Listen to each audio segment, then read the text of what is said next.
ये वो दिन था जब मैं जॉब मीटिंग के लिए शहर गया हुआ था और उस दिन भी हमारी एक दूसरे के साथ नाराज़गी चल रही थी।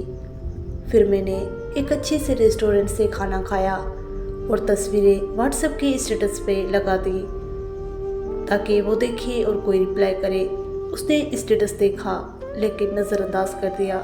मुझे दुख हुआ लेकिन मैंने इग्नोर कर दिया। उसके बाद और भी तस्वीरें स्टेटस पर लगाई लेकिन उसकी ज़िद आज भी उसकी दुश्मन है। फिर आखिर पे मैं गाड़ी उसके घर की तरफ ले गया और उसके घर की तरफ जाते रास्ते की वीडियो बनाकर उसको भेज दी।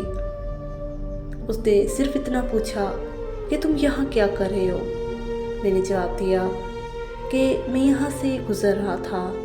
उसके बाद उसने रिप्लाई नहीं दिया।